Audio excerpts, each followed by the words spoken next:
The 2015 annual town meeting to order for the town of Liberty Grove. Welcome, everybody, and thank you for coming. If you have cell phones, if you wouldn't mind putting them on vibrate or turning them off so as not to interrupt the meeting. And looking out the window, I think we all need to rise and sing Jingle Bells. But would you please rise and join me in the Pledge of Allegiance to the flag? I pledge allegiance to the flag of the United States of America and to the republic for which it stands, one nation, under God, indivisible, with liberty and justice for all. Thank you. We're going to do a little switch in the agenda and ask the various representatives from the service organizations and the Sheriff's Department and Sister Bay Liberty Grove Fire Department and Emergency Services. We'll move that up to under the administrative oath of office to the recently elected board members. Some of those people have other items on their agenda. So, okay, Bud? Okay, we'll swear in re-elected John Lowry first. I, John Lowry, who have been elected to the office of chairman for the town of Liberty Grove, but have not yet entered upon the duties thereof, affirm that I will support the Constitution of the United States and the Constitution of the State of Wisconsin, and will faithfully discharge the duties of said office to the best of my ability. So help me God. Congratulations.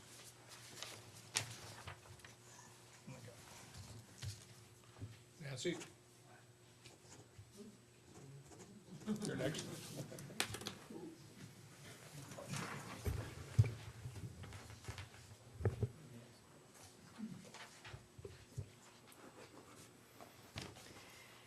I, Nancy Goss, who have been elected to the office of supervisor for the town of Liberty Grove, affirm that I will support the Constitution of the United States and the Constitution of the State of Wisconsin, and will faithfully and impartially discharge the duties of said office to the best of my ability. So help me God.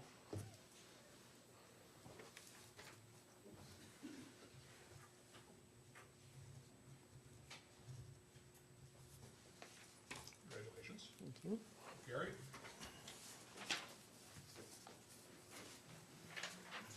Wait a minute. Gary didn't memorize. Vanity. I, Gary Farber, who have been elected to the office of supervisor for the town of Liberty Grove, affirm that I will support the Constitution of the United States and the Constitution of the State of Wisconsin, and will faithfully and impartially discharge the duties of said office to the best of my ability, so help me God.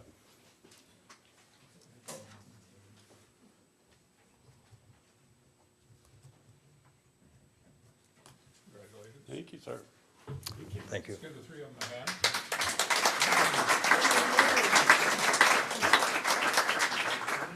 And I would like to take just a brief moment to thank outgoing Supervisor Frank Forkert for his duties, unflinching duties on the town board. It's been an honor working with him. I've had the opportunity over quite a few years to work with him on different boards and associations. We haven't always agreed on things, but that didn't make any bit of difference. We continued on doing the support for the organization, or in this case, for the town of Liberty Grove. Frank, thank you very, very much.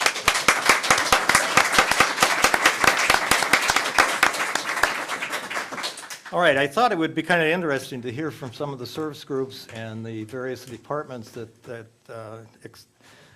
are an integral part of our community. And first, I'd like to thank those people here that are representing those groups for attending, and they're going to give a little short presentation about their organization or their department. And first off, I'd like to have Chris Hecht, who is the Liberty Grove Sister Bay Fire Chief, speak on part of the fire department, and he also will be speaking on Door County Emergency Services. Chris? Thank you.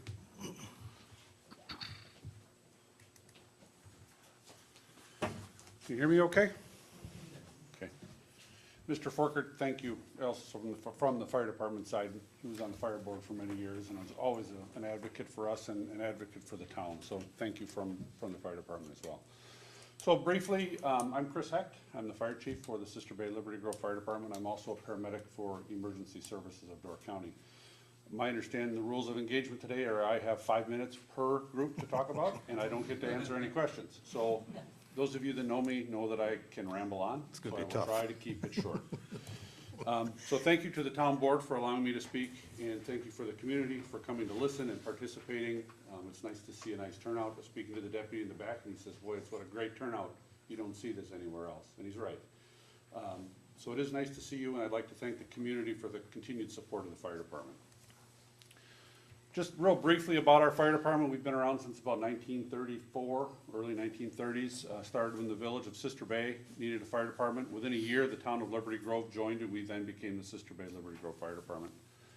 We're governed by a fire board, or board of supervisors, that are appointed by the village and the town. They're members of the elected body, and they're appointed by their respective presidents or chairmen. Our budget is 1/3, 2/3 based on assessed valuation. So the village pays 1/3 of the bills, the town pays 2/3 of the bills.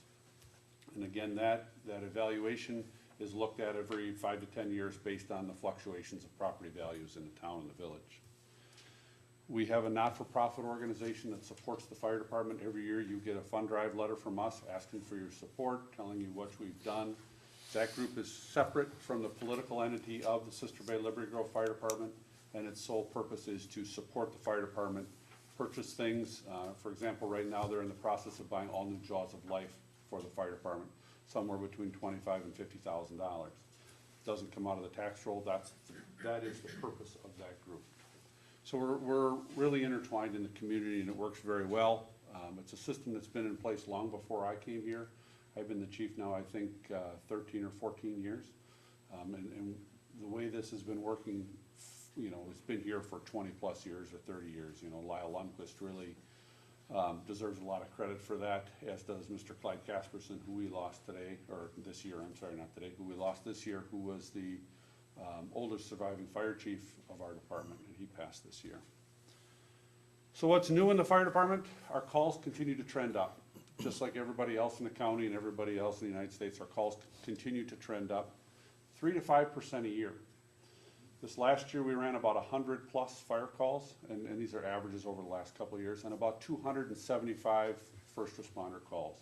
For about a 375 to 400 calls per year response. We're the second busiest department in the county, with the exception of the city of Sturgeon Bay, and they cover the city, the town of Sturgeon Bay, and the town of Sebastopol. So we're number 2 in the county. Our biggest hurdle or issue continues to be recruitment and retention, and we're no different than anybody else. If we talk to members of the Lions Club or any of the other civic organizations, any other volunteer fire department in Door County, across the state, or really the country, our number one problem continues to be recruitment and retention. We have an aging population. We have increasing requirements put on the fire departments, both locally, state, and federally, that make it much harder for people to volunteer. More and more people and families are working multiple jobs to survive. And in general, the benefits of volunteerism, or the people's want to volunteer, is down. So again, recruitment and retention continues to be our biggest hurdle. We are fortunate in this last several months, we have 6 new individuals who have expressed interest, and they are currently going through the training. I will tell you that typically, by the time they get through that training, if we can keep 50% of them, we're above the average. All right? So to get 3, we got to do 6 or 8. And that's just the name of the game anywhere. That's not just us. So we are fortunate in that we have this nice group that came through. We hope to keep most of them. Recruitment and retention are a big thing. If you're interested in the fire department or the first responders, whether you live in this community or some other community, please contact your fire department.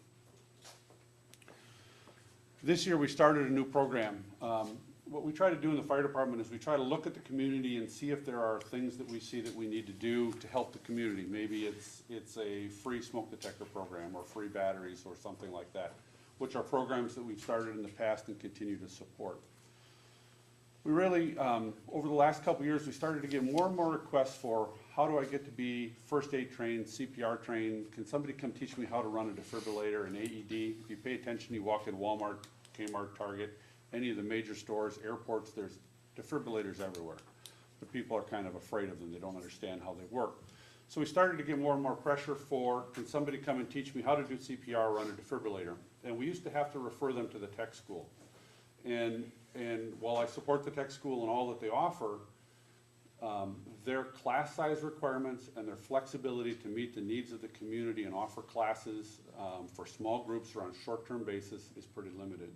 So we really started to look and evaluate, would it be a benefit to the community and the fire department to start to offer CPR, AED or defibrillator training and first aid training through the fire department. And we found that yes, there was a need. We put several of our people through instructor training, and we now offer CPR and first aid through the fire department. That program's been in place for about 6 months, and we've already trained over 125 people. So the demand is there. It's being very well received by the community, and we don't limit it just to Sister Bay, Liberty Grove. Typically, it's limited to the northern half of the county. We've worked a couple of very good partnerships with the Northern Door Parish nurses, who really speak on our behalf, pay for a lot of advertising for us. They put flyers up all over the place. And then the radio stations, the Lodge and Big Dog, who now are combined, and I can't think what their corporate title is now, but they've combined. They do free advertising for us on the radio and put it on their bulletin boards on their website. So what we've done is we've identified a need and we've met that need, and we've developed some really strong partnerships. And it's to the point now where we're actually having to go out now and recruit additional people to be instructors, because the need is so great that we're not being able to easily meet that need. Our people are getting burned out. So, just one other quick item to talk about, to tell you that it is still in discussion, is, you know, over the last several years, if you read the paper, there's been discussions about the fire district or the possibility of combining multiple fire departments in the north end of the county. That discussion continues. I can't tell you that it's going to happen or not, or it's not going to happen. There's a lot of political entities and a lot of hoops that have to be jumped through. I believe personally in the long term it will happen. I think it's a positive as we talk about the decreasing recruitment and retention issues. Things like that start to come into play and help not only us, but help all of Northern Door. So that discussion continues. How'd I do on 5 minutes? Typically, you, Okay. I'll turn my hat around and I'll talk about Door County Emergency Services. So I am a paramedic for Door County Emergency Services. I've worked here as a paramedic in the north end of the county for about 23 or 24 years. Emergency Services of Door County is very unique. We got our start, we actually came out of the Sheriff's Department. It used to be the Door County Sheriff's Department Ambulance Service, and I think Lee Telfer, you were probably involved in it back then, in the 70s. Lee is a very active first responder for us, has a long history with both the fire department and EMS. In the late 70s, the county recognized the need for paramedic level care in Door County, and Door County became the first rural paramedic service in the United States. We were able to get that permission to go through that program. They were able to, I wasn't part of it at that point in time, because of the dramatic increase in our population in the summer. Because of that swell in population, we were able to say, look, we have a need, and here's how we're going to meet that need. So again, the first rural paramedic service in the country, and we are only one of 2 countywide municipally based paramedic or EMS services in the state of Wisconsin. Countywide services are not the norm in other places in the country, but they are much more prevalent out east and down south. If you go to Florida and places like that, whole fire departments are countywide. But in Wisconsin, it's a rarity. A home rule state and all of those things come into play, and people don't want to give up their power or their territory. But we are a countywide, what's called a countywide third service ambulance provider. So the first service is fire, second service is police, third service is EMS. We run out of 4 stations. We have a station on Washington Island, we have a station in Sister Bay, we have a station in Sturgeon Bay, and a station in Brussels. The island station and the Brussels station are EMTs, and the station in Sturgeon Bay and the station here are paramedic staff, 24 hours a day, 7 days a week. We are a tiered system in that we have 3 levels of care. We have first responders, who are generally provided, the first responder level care is provided by the fire departments across the county with some financial support from the county. The EMTs, or the middle level of care, are out of the Brussels station and the Washington Island station. And in the summer, we add an additional EMT truck in Sister Bay. The county pays for that, or county provides that staffing. And then the third level is paramedic, and again, out of 2 stations, one in Sturgeon Bay and one here. There was some press over the last couple of months about the county wanting to add 6 additional paramedics to the county because of our increasing call volume. We are seeing dramatic increases in call volume for EMS. Over the last 5 years, as much as 20 to 30% increase in call volume. Due to, again, aging population. The reason that people are calling has changed significantly. Most of you have, understand when to call 911 and when not to. Today we had a call, literally I could play you my pager back. Somebody called 911 and we were dispatched to take somebody to the hospital for their doctor's appointment because they didn't want to drive. Okay? People's understanding of what the ambulance service is for is changing, or what they think it's for is changing, and that's having a negative impact on our ability to respond. The county added 6 additional paramedics starting roughly around the 1st of February, and they're based out of Sturgeon Bay. So that gave us, while they're 30 miles from here, that gave us some significant flexibility countywide. We have a tremendous upswing of second calls. So when one ambulance is out, we get another call. Now that caller has to wait. By adding that crew in Sturgeon Bay, we have that crew now to respond. As soon as this crew goes out of Sister Bay and heads south for whatever reason, for the last 25 years that I've been here, there's been nobody up north. If there was a call, if there was a second call at the town hall in Liberty Grove, we had to wait for the ambulance to come from Sturgeon Bay. Now, as soon as we go out, they move a truck north immediately. So the coverage to the north end and the delay in response on the second call has gotten significantly better. Additionally, at night, as soon as we go out, they're bringing EMTs into our station immediately. Again, no delay. Again, trying to work to improve that call response time countywide. We're really starting to see more and more second calls and a significant delay, and really working to try to reduce that delay. The county has entered into a long-term or a long look at where the stations need to be in the future. There are currently plans, if the Brussels Fire Department is successful in their referendum in 2016, to add sleeping quarters into the Brussels station for staffing issues there. Just like I talked in the fire department where we have recruitment and retention issues, we have recruitment and retention issues in our EMT staffing in Door County. There are periods of time in Brussels where they cannot staff their ambulance because they just don't have enough people. They have a woman there who's in her late 60s who is now covering about 120 plus hours of shift work every week, and she wants to retire. Well, and while that may be a little funny, and it is, she's a wonderful woman, but when she retires, that's 120 hours a week to fill.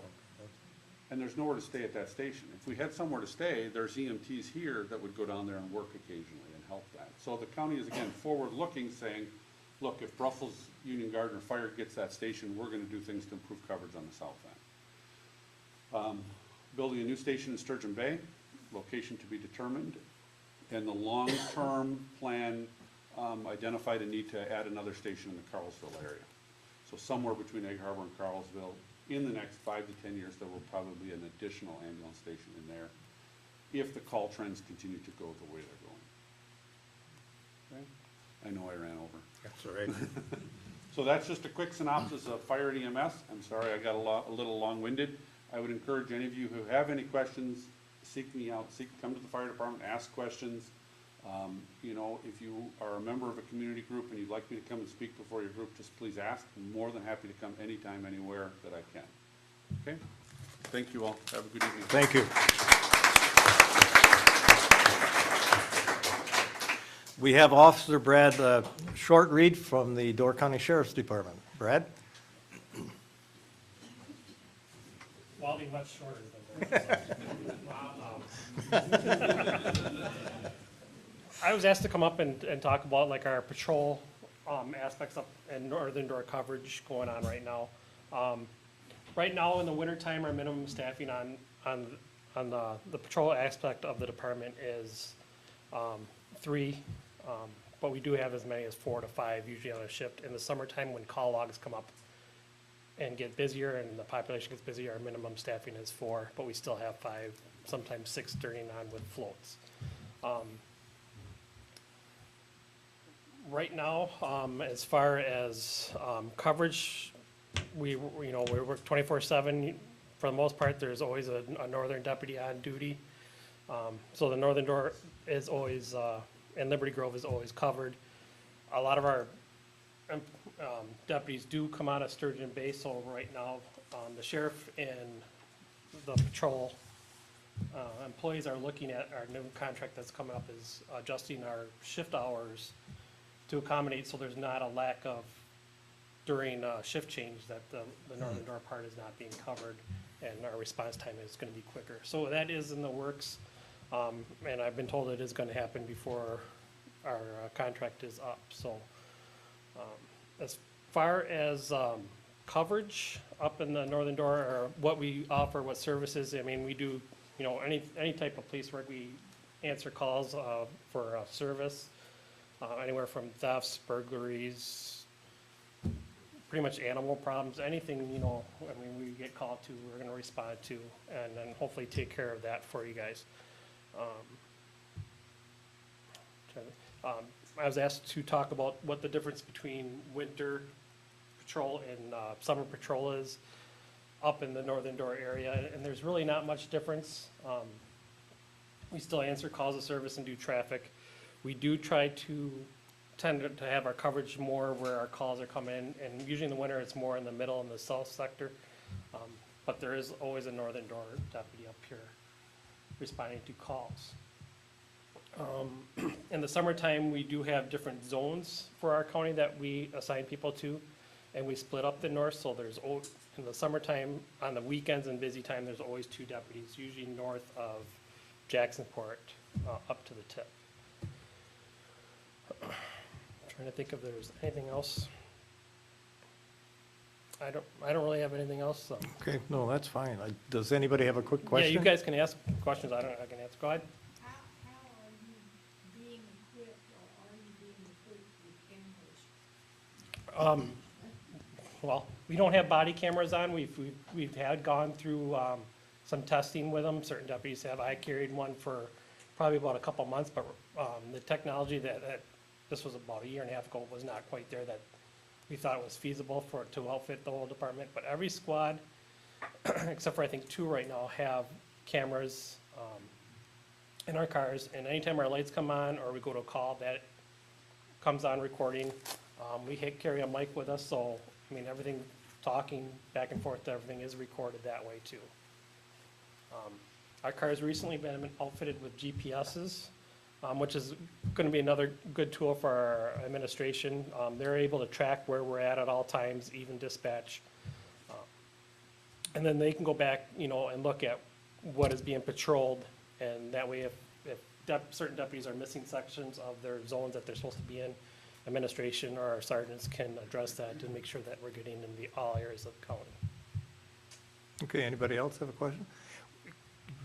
What is the interaction between the sheriff's department and Wisconsin State Patrol, if you know? In the past, they haven't been up as much. They come up for the events. Right. Usually, I think with the new sheriff, I think we're gonna have a little bit more communication, maybe more patrol. I know the state has had cutbacks.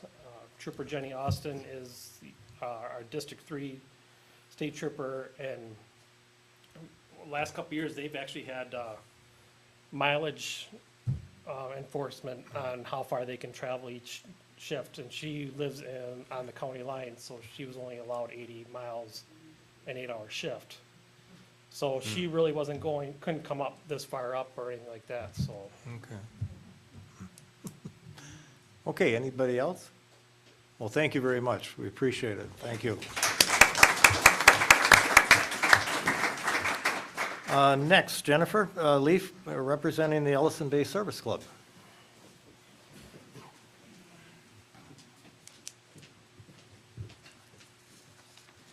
Hey, everybody. Hey. All right. I'm Jennifer Lee. I have Brew Coffee House in downtown Ellison Bay, and I was recruited probably by the Murrays here to become a part of the Ellison Bay Service Club. And it's a real honor. It's a group of people in our community year-round and seasonal members that are interested in putting the best foot forward in Ellison Bay. And so that's what we try to achieve. The Ellison Bay Service Club was formerly the women's and men's clubs of Ellison Bay, and we merged maybe 8 years ago. Does that sound right? And some of the projects that we've accomplished in the past have been the Little League ballpark, the uniforms, skating rink, storage garage and warming room at Fitzgerald Park, the gazebo and shelter, the playground equipment at the Ellison Bay Community Park, the tennis courts, the dock at the beachfront, air packs for first responders, rescue sled for Northport, around 50 of the flower barrels that you see throughout town during the season that are so beautiful, the flags that hang on our poles throughout the town, throughout the year, roadside cleanup, as well as fundraising and donations to area nonprofits. It's a really great opportunity to be involved in this club. It has been for me. We do primarily 2 community events a year, one being Old Ellison Bay Days at the end of June, and secondly, the annual Christmas tree lighting and community chili supper. What I would love to see is us expand that to a couple more community events throughout the year and bring everyone together. And I just think that would be really nice. Let's see, what else do I have for you? Faith, you got anything? You got anything? And does anyone have any questions? No? You've added on the concert? It's a kind of a fundraising effort through, it's a Door County Secret Santa fundraiser that the Service Club helps out with, which is awesome. Blues on the Bay this year is going to take place on August 29th, which will be a Saturday. We're going to increase those hours a little bit longer from 3 to 9. And we've got some new musicians, so I think it'll be really fun. So, yeah. Thank you. Yeah, you're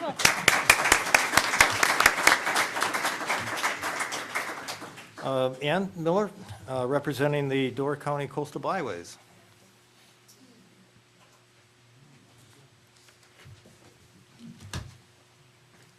Greetings, everybody.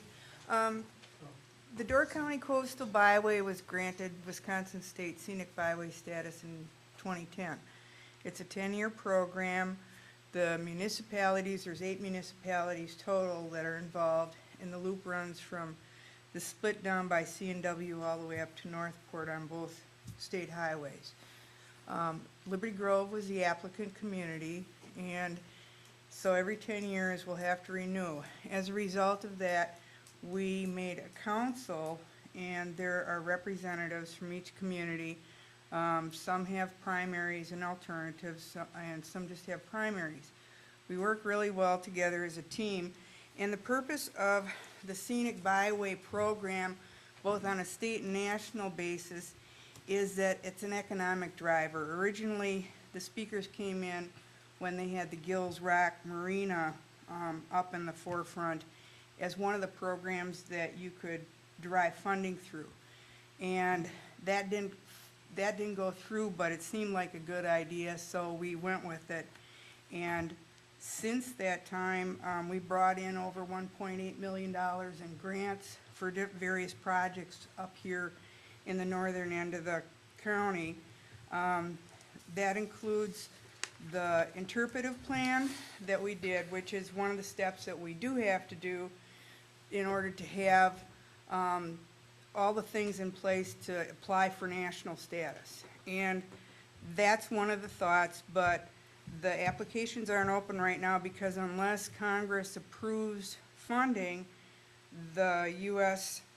Scenic Byway people said, well, why should we even bother to take applications for national status if there's no money to give to anybody? And we all said, well, that's not the point. So hopefully somewhere in the next year or two, they'll open the applications up, and we might take a shot at trying to receive national status. In the meantime, the grants that came in, we got the grant for, the council wrote the grant for the interpretive plan and the 12 kiosks. And I don't know, I'm sure some of you are familiar with the kiosks up at like Port de Mort Park and Ellison Bay on the top of the Grandview hill there. The Grandview Land Trust wrote a grant and received $500,000 towards the purchase of the Grandview site. Anclam Park got around $300,000 for refurbish of that park, and the Ridges brought in close to $1 million in grant funding from the Federal Highway Administration for their interpretive plan and their interpretive center that they're working on now. And we've got 8 of our 14 steps done to fulfill the aspects that are required for applying for national status. It's just a matter of putting the other 6 together from things that we have. The goal here is to preserve, protect, enhance, and promote the area that the loop is on. And the reason we did as well as we do is because we have scenic, historic, cultural, natural, and traveler amenities that are required for people who are motoring across the U.S. Plus, we've got a real unique aspect in the landmass that we're on. So that's helped us bring more people to the area. And although you may not realize it, we're getting a lot of media exposure, not only in a regional area around the, Wisconsin, but we're getting Midwest and we're getting national attention. And I don't have all of the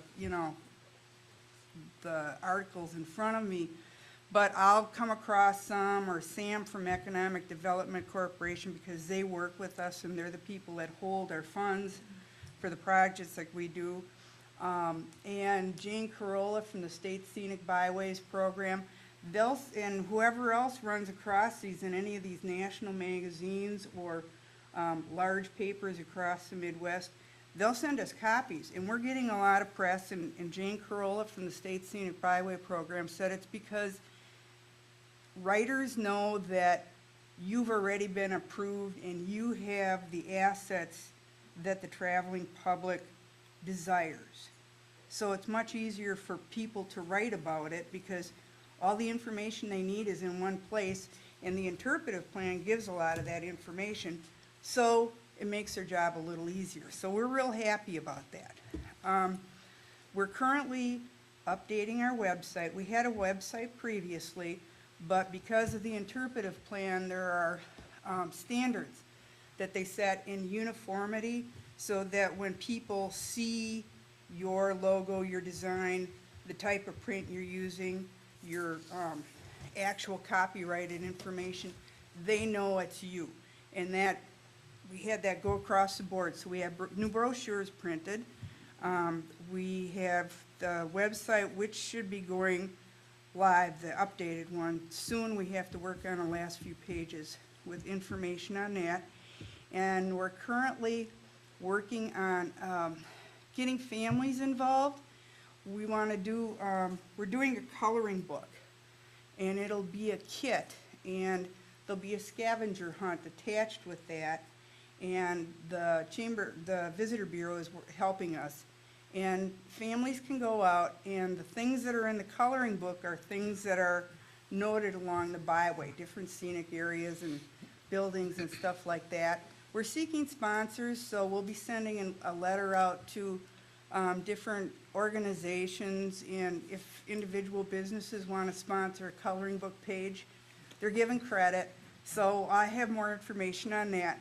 But that'll get families involved, and that will take them on a tour all the way from down by Sturgeon Bay to the end of the county. And that idea is to get everybody through the entire county area so they stop and open up their wallet and spend money. What else? Oh, yeah, and there's opportunities. These interpretive plans are available online at the County Planning Department. The libraries have them. You can order them from Schmekel Reserve out in Stevens Point. And the Land Trust is putting up kiosks similar to the ones that we have, not quite as involved, but they're putting up kiosks at different preserves in the area right now as part of a launch to get people from those main kiosks over to their preserves, and it's a uniformity thing. So they asked permission to use our logo and some of the content from our book, and those are being worked on right now. Also, the Ridges has kind of piggybacked on, and they had a geocaching contest kind of thing for people last year. It was for kids and families, and they had different areas mapped out with the geocaching that families could travel to. And when they got all of the answers, they came back and the kids got a special little Ridges Scenic Byway patch, you know, for completing the whole route. So that's what's going on with that. So there are opportunities for individual businesses to kind of piggyback onto what we have as a basic program and provide other traveler enhancements along the route. And that gives people a reason to stay here longer. Instead of just coming for a day or two, maybe they're gonna come for 3 or 4 days. And that's the whole object, is to get people to stay longer and maybe move here. Some of the things that we do have to abide by, being a scenic byway, it's called Trans 202. And it has to deal with it deals with signage for businesses. And there are certain restrictions, and the Door County Planning Department has written that into the zoning code. So if you're unfamiliar with it, you can go check that out. And also, one of the things that is reviewed when you go along the route are the positive and negative aspects. And negative aspects are things like billboards and signs and buildings that are falling over, things that are unkempt, things that maybe need a coat of paint. And some of the things that were outlined in our initial drive-through when we first applied as a state, people saw their buildings in that report and went, oh, that's me. And they've actually painted their buildings, which is really nice. So we have meetings almost every month. Bud posts the meetings here. And if you are in an organization that has a project that you think might fit in with the scenic byway, and you want to try for grant funding and you'd like a letter of support from our organization, all you have to do is call myself or Linda Waite, who's she's our recording secretary right now down in Sebastopol, and you can get on the agenda, and then we'll review your project, and if we think it fits what, you know, the Byways is looking for, we'll write a letter of support. I know that in Jacksonport's case, when they went for that extra parkland adjacent to Lakeside Park, we wrote a letter on behalf of them, and it helped a bunch. So if you have any questions, I can answer them afterwards. Thank you. Thank you, Ann. Stephanie Burke from the Liberty Grove Historical Society. I have all kinds of papers, but I'll be brief, I promise. Well, the Historical Society encompasses the Liberty Grove area, and we've been involved here in the Liberty Grove, the Ellison Bay, and Gills Rock area since 1999. A couple of our projects that we did this past year in 2014, we were able to paint and refurbish the Pine Cottage, which is a white cottage that sits off the road quite a ways. We had volunteers do that. We also painted the Century Sign Farm that's out in front of the barn. We constructed a handicap accessible ramp for access to our granary building. We got that done just in time right before our Arts and Craft Fair. And our biggest accomplishment of 2014 was designing our website and making it live. And I'm just gonna tell you what our website is, but if you ever wanna look it up, I Google it, honestly, every time that I go on the computer because I don't have it memorized. It is libertygrovehistorical.org. We also started a Facebook page, so if anybody is on the computer, you know, look, we have a great website. It does list all of our events. It does list quite a bit about the society itself. And there's been a lot of time and volunteer hours that have gone into that website and the Facebook page. In 2015, the projects that we're hoping to accomplish this year, we're hoping to install an inside stairwell to the upstairs of the barn. And obviously, our long-term goal is to be able to allow the public to see the upstairs of the barn because it's beautiful. We also are, we have contracted to install a stone chimney and a fireplace in the Pine Cottage, so that will complete our project for the Pine Cottage. And then our last thing is additional signage throughout our museum site. It's lacking adequate signage, so those are a big project for 2015. Our biggest events, we've been pretty consistent with our events that we have every year. Our plant sale starts off our year. That usually is right around Memorial Day. We try to kick off Old Ellison Bay Days by having our annual fish boil, and that's the Thursday before Old Ellison Bay Days. We have vintage markets in the months of July, August, and September up at the barn. All of our buildings are open on those dates. We have our Arts and Craft Fair and Antique Farm Equipment Show, our tractor show up at the top of the hill. And Russ Smith, for those of you that know Russ Smith, he says this is going to be the best year ever, so there should be a lot of tractors in Ellison Bay. And that's always the third weekend in July. It's the Saturday and Sunday in July. Our meetings, we hold monthly meetings the months of May through October. May and October are usually our most attended meetings because they're our potluck. So our May meeting, it's the third Monday of May. It's a potluck, so I invite you all to attend. But visit our website if you get a chance. So thanks. Thank you.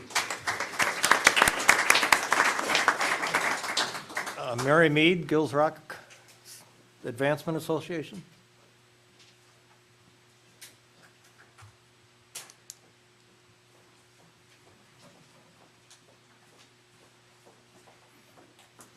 Hello, everybody. The Gills Rock Advancement Association exists basically for one event, and that is the 4th of July in Gills Rock. But it's not just about the fireworks. We have food and refreshments from about 5 until 9. We have live music from 6 until 9. We have a boat regatta at 7. We have the infamous Mark Weberg as our MC. We have a color guard and the Star Spangled Banner. And then finally at dusk we have the fireworks that are set off by James Rice and crew out over the bay. Many people are involved. We have Mark Weberg and family, and Charlie Voigt and family, Jim and Heather Laughlin, Rick Johnson, Larry Perkins helps with fundraising. We do a poster that also helps to raise some money.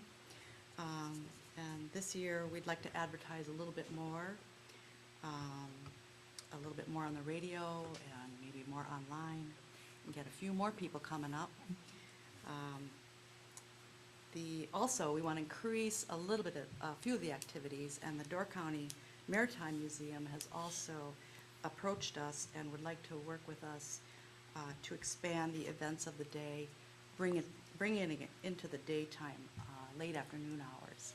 And they want to offer more things for kids,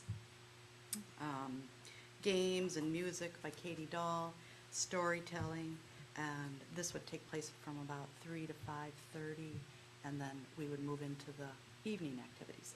We didn't want to compete with Bailey's Harbor Parade and other big firework or Fourth of July events that are going on that take place earlier in the day. So we thought we'd go towards later in the afternoon. So, that's it. Good, thank you. Thank you.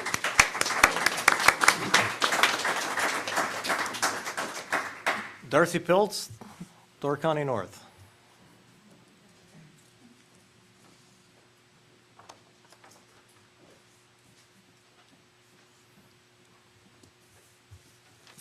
Hello. I'm the community coordinator for Door County North, and we're the business association for Liberty Grove. And this year we have 81 total members, which is a 5% increase from last year. So we're excited about that. We're going the right direction. We do a lot on social media. And when I started about a year and a half ago, we had 31 likes on Facebook for Door County North. Today we have 679 likes. So that's a 2,000% increase. So we're excited about that. Right now, we are in the process of printing our new brochures. They're being printed right now. We'll print about 10,000, and those will be distributed throughout Door County, and we also distribute them through the Travel Wisconsin Travel Centers. So that is in areas such as La Crosse, Racine, Kenosha, and Beloit. So they're getting throughout all of Wisconsin. And our website is also being updated, so that will coincide with our brochure once that gets updated. So we're on the cusp of our new season and are excited about that.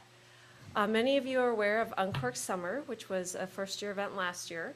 We were awarded a $10,000 GEM grant from the state of Wisconsin, and we will be hosting that again this year. And they almost doubled our grant to $17,200 from the state of Wisconsin. So hopefully we'll use that and make that another success. Last year we had about 2,000 visitors, and this year hopefully we'll have some more. Another big event that's going on and that we're really excited about is Door County North is hosting SAGBRA, which is a bicycle ride that starts at one end of the state, and actually they turn around in Ellison Bay. And they actually will be here August 4th, 5th, and 6th, and they'll have a layover day on August 5th.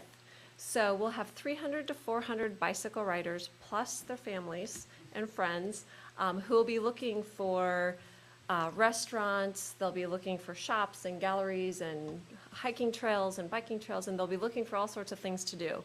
So hopefully we bring in new business to our entire community, and we're just thrilled about that.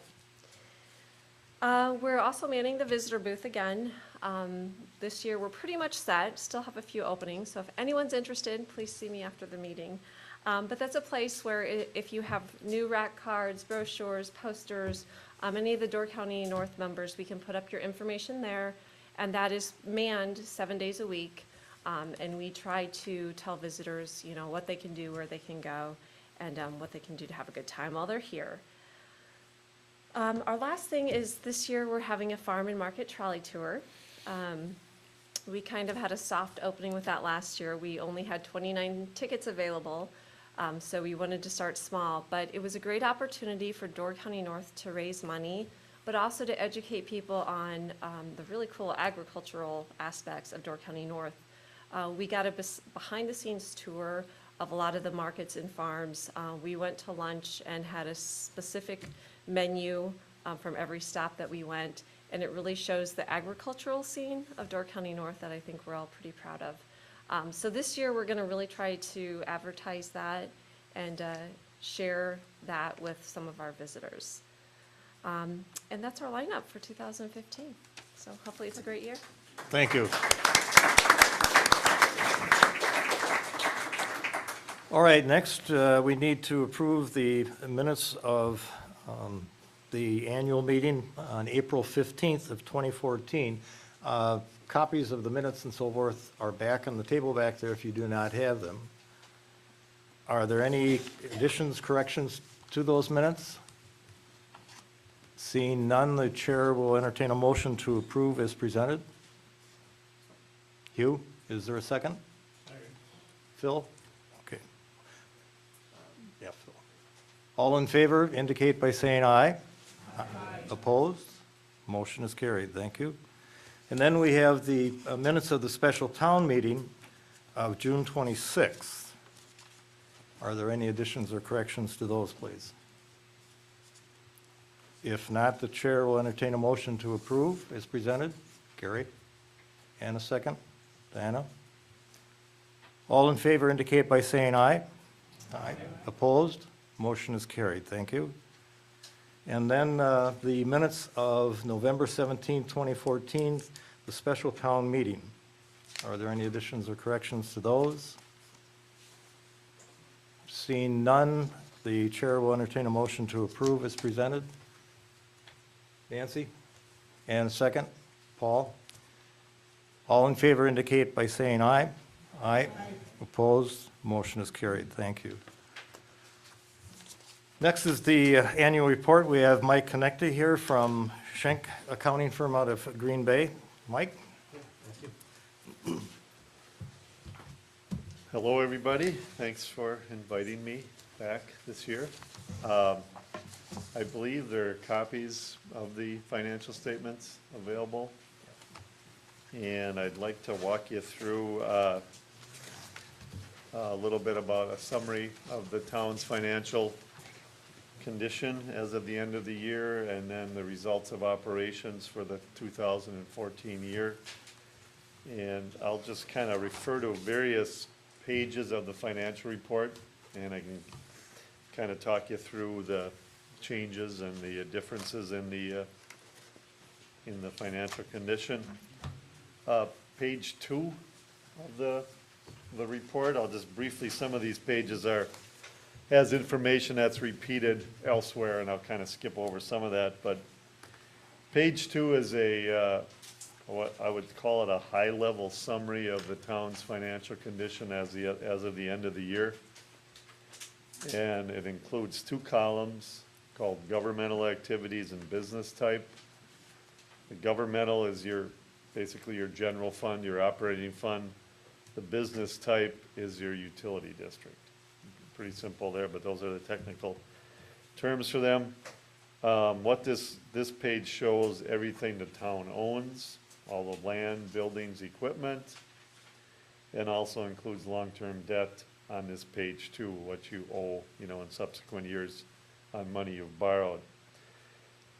But if you just focus on the total column, total assets 19.7 million. You see that number, 17.5 in your governmental activities, 2.2 million in the utility operations. And you had liabilities, 9.7 or about 9.7 million. This deferred inflow of $2 million, that's actually next year's tax levy. And then your net position, or the town's equity, about 7.8 million. And if you follow that to the right, it was about 7.6 million a year earlier. So your net worth went up about $270,000. And you would ask, well, why did that happen? How did that happen? You paid off long-term debt. And you invest, and what you've spent that debt for is still here. It still has value, still has useful life. So it's kind of something new for government about 10 years ago, was to put this kind of statement in reports. This was not, prior to 2004, this was not in government reports. So what you can say is you're going the right way. You're increasing your value. I'm going to skip over some of the next stuff, but page 5 of the report is the balance sheet of the general fund, and this is kind of what most of you are used to seeing. What is our general fund like? And I'll focus here on about the middle of the page where it talks about fund balance. And you can see we compare 12/31/14 to 12/31/13. Total fund balance in your general fund at the end of 14 was $579,000. And this compared to $477,000 a year earlier. Now you can see there's various numbers that make up that general fund. First of all, just to start at the top of that fund balance section, non-spendable for inventory and prepaids, 59,000. And this was the first year we did put your gravel inventory. I think there's gasoline inventory and diesel fuel in there also. I mean, it's something you have at year end, it's worth money, it's gonna be used the next year. So that's called an inventory or a prepaid item. So obviously not spendable, it's already spent, it's sitting there in gasoline or gravel. So that was something new we added this year. Then you had various amounts committed. You have a capital reserve, community kitchen, and highway and streets. This is various money that's, the town board has decided to commit for these particular projects or purposes, and that remains on hand. And then there's two amounts assigned for the 2015 budget. You had 28,700. And then subsequent years' expenditures, there's a list of about 5 or 6 things where you've carried money over from the 2014 budget that would be spent in 15 or future years. And then the most important number, or one of the more important numbers, is unassigned. And you can see that's about 189,000 compared to 117,000. I think I mentioned last year, governments, we recommend you keep your assigned or unassigned is for cash flow, for emergencies, for, what we call working capital. Every government needs that. And this number is about, I think it's about 12 or 13% of your operating budget. Your operating budget is about $1.6 million, and you have 189,000. And I can tell you the national government finance officers recommend governments, and this is over the whole country in different types of governments, have around, they say 15 is where you want to be, 10 to 15 is kind of the range that's kind of considered acceptable. So you're right where you want to be. Last year you were probably a little lower, you were still pretty good at 117, but a little bit less. So if we were evaluating you for bond rating, we'd say you're in adequate, satisfactory shape for fund balances. Okay, page 6. It shows your general fund and how you got to that $579,000 fund balance, the activity during the year. And if you look at the 14 column, 2.1 million in revenues, fairly close in total to the year before.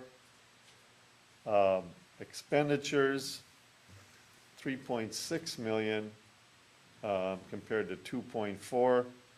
But if you notice that principal on debt, $1.8 million, almost $1.9 million compared to about 557. You refinance some debt, took advantage of lower interest rates, refinanced debt. So obviously that's going to increase your expenses, but under other financing sources, then we show the new debt issued $1.6 million. So you net that all out, your general fund went up about $102,000.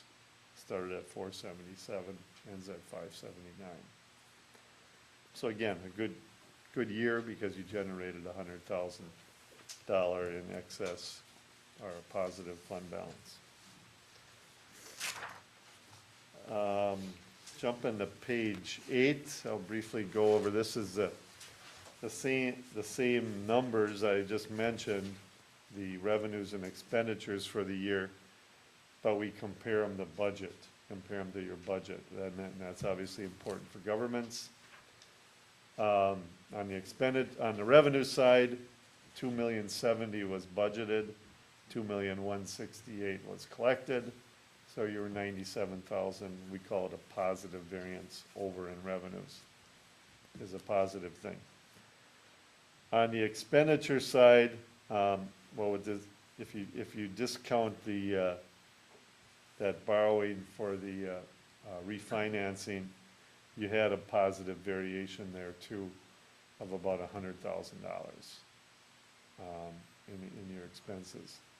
You had some, like general government, where you had money left over in your budget, public safety, where you spent more than your budget at that case.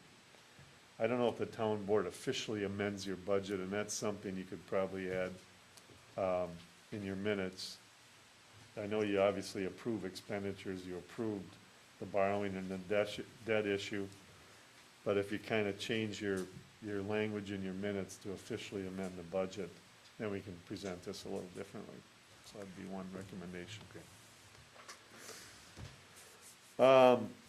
Page 9 is the, what we call proprietary fund, or I called it business type before, kind of the same terminology. It's your water and sewer utility enterprise fund, and this is your utility district that's connected to Sister Bay. And here I'll just give you the totals there. Total assets, 2.2 million. Basically, not a lot of change in your assets. You can look at your cash and investments did go up about 18,000.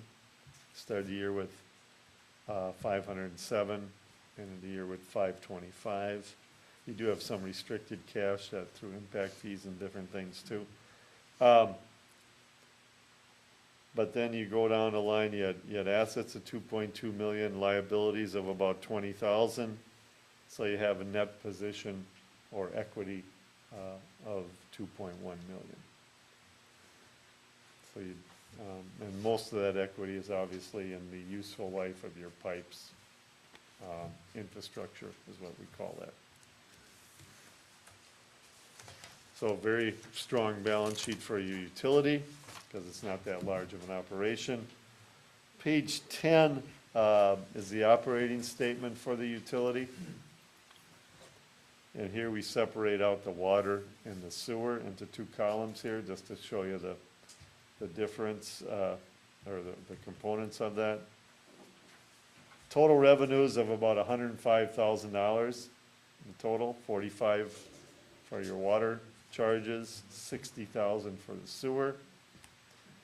Operating expenses, now that's shown as about 150,000, but keep in mind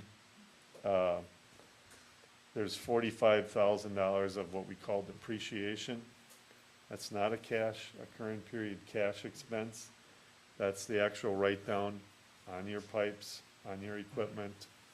You know, it's pipes, water pipes last, I think, are depreciated about 60 or 70 years.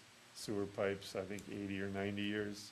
So, you know, and that 1/90th of that is written off every year as you use them up. I mean, it's only an estimate, you know, sometimes they last longer, sometimes not. So anyway, so you show an operating loss because you aren't recovering your full depreciation. You had various non-operating revenues, so you had a negative change in equity of about 35,000, all due to wear and tear on your utility pipes, basically. Page 11 kind of reconciles that statement to changes in cash. And like I said previously, your cash went up about 18,000 for the year. You know, very little, the first section of that cash provided by operations, $1,600. So I mean, that means on an operating standpoint, you're basically breaking even, dead even. You do have a little tax levy in that I think is kind of earmarked for the fire protection, $6,100. You are collecting some special assessments, I think 2 of them. I think there's only 1 or 2 years left on that. They're done. Oh, they're done. Oh, they're done. Were they done with this levy this year? So, but you can see that all nets out to about an $18,000 change in cash equivalents. Now, if you were, you know, we audit a lot of governments in Wisconsin. If you look at that top line where you say, hey, we just broke even, we would recommend usually that you look at a potential rate increase. hey, you're barely breaking even, costs are gonna go up, Sister Bay is raising rates, which will be passed on to you a little bit. But, you know, you got $500,000 in the bank, and you have $100,000 operation. You know, could you have a small increase probably to offset some of Sister Bay's? That's something to consider, you know, but it's not like it's an urgent, you know, we can't pay our bills if we don't do it. You still have $500,000 in the bank.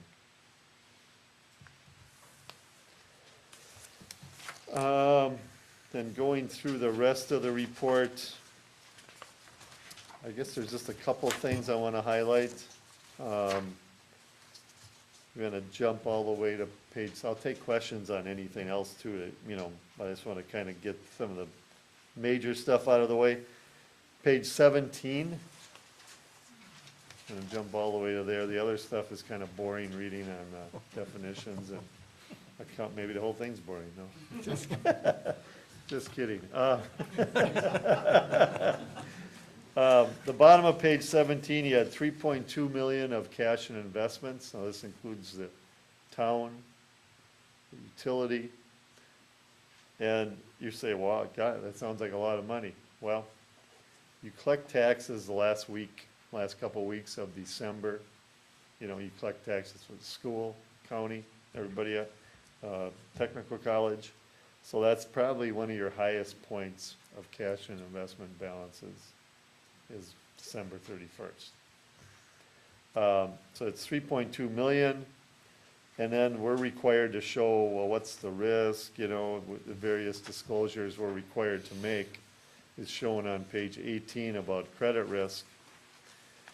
Because if you're only in one bank, only $650,000 of that is insured by FDIC or the state.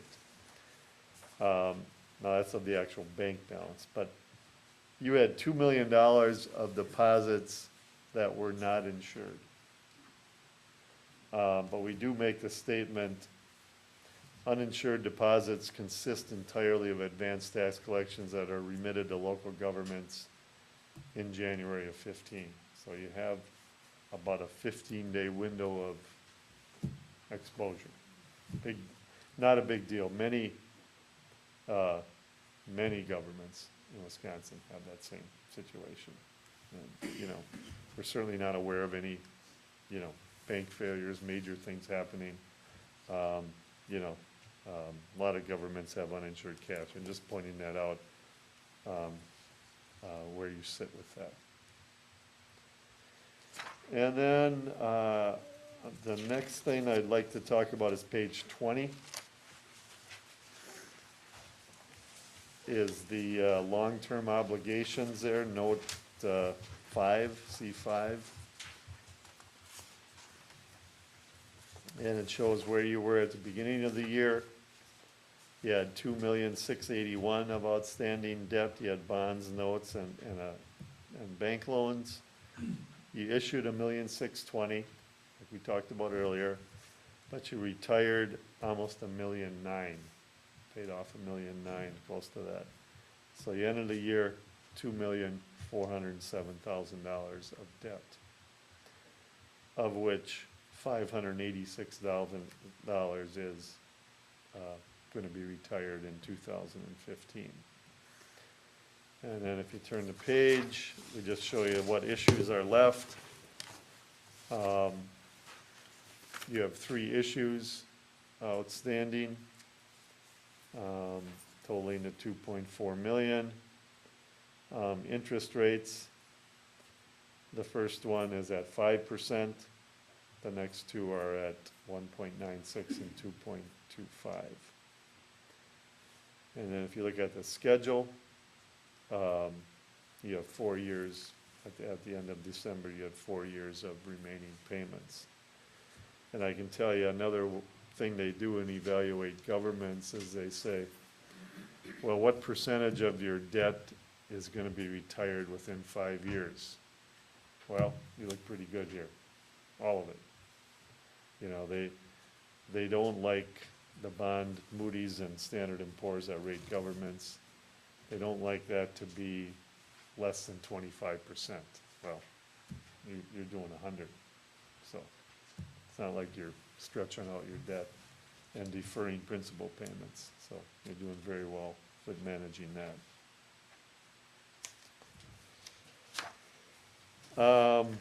Then jump a couple more pages, page 23 is some of the detail in the report. And this is a detail of general fund revenues compared to budget. And like I went over in totals before, but this is by line item or by source is what actually, where it comes from, taxes, intergovernmental charges. And you can see, I guess maybe it might be interesting to know building permits. Right about in the middle of the page, 22,000 budgeted, 54,000 collected, so that's always a good sign. And, you know, for a few years, maybe 5, 6 years ago, it probably didn't look like this. It didn't look like this, I know, in the bigger cities and other governments, that's for sure.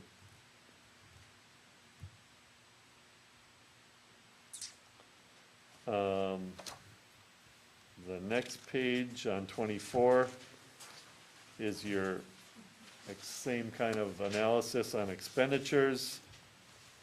And here you're not gonna, obviously you don't hit these as close as normally as revenues.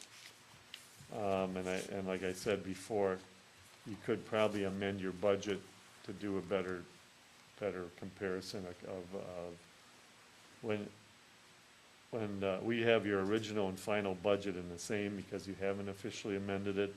But if you do officially amend it, we'd put 2 columns in here. We'd say original budget, final budget, and then compare your actual to final budget. Like obviously that fire protection, $250,000 for the portion of a truck, you certainly, in theory, you approved it and you went through borrow money for it, but it wasn't an official budget amendment. So that's why we don't show a budget there. So that's sort of a quick, relatively quick overview. I'll take any questions or comments. I think most of you know, or some of you know, we assisted the town in putting in a complete QuickBooks accounting system about a year and a half ago, in the middle of 13, and we think that's gone very well to track things, have everything in one system. You had it a little disjointed before, where certain records were one way and other records were another way. So now it's all in one, what we'd call one general ledger system. So, any questions or? Yes. It's a dumb question probably, but I would just like you to tell me where the sewers are. Where the sewers are, How are we sanitary paying sewers? if we don't have sewers? Yeah, You have them on, just the beach road and just, Sister Bay area. yeah, by JJ's there in that area there, they're connected to the, I just wanted you to tell me okay. that. We don't have. Yeah, right. Yeah, those people are on the utilities, they get a utility bill, like here in the city. It's Like basically section 32 in the town.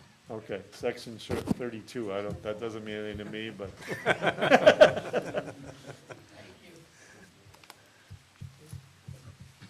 Anything else? Any other questions, please? I may not be for the gentleman, but I was curious about the community kitchen expenditure. That was budgeted for the consulting fees and the investigation of the possibility of a community kitchen. And a portion of that, I believe, has been spent already. And what was the decision made? At this point in time, there has not been a decision. We're awaiting some further information from Mary Pat Carlson. And she has been working with NWTC on that. And I have a comment a little bit later on that. At this point in time, everything is just kind of waiting for her report to get back to us.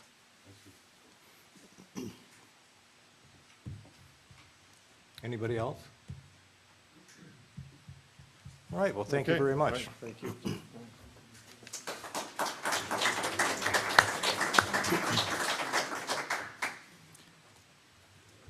All right, quickly on to the chairman's report, and, oh, I'm sorry, we need, my guardian angel says we need a motion to accept the audit's report, and annual report, I'm sorry. Nancy? Okay, thank you. Annie, second it? Ann? Yes. All in favor indicate by saying aye. Aye. Opposed? Motion is carried. Thank you. Okay, going on, I would like to quickly express my thank you and appreciation to the citizens that have served on the various committees, to my fellow board members, past and present, obviously to the town crew. Not many of you had an opportunity to go out into the garage out there and take a look. We have a town crew of 4 members that does a magnificent job maintaining our roads, mowing the cemeteries, et cetera, et cetera. Our harbor master does an excellent job at the Ellison Bay Harbor. And of course, the poll watchers who are here during election time. And a special thank you to Bud and Janet. They have guided me a lot, in more ways than one.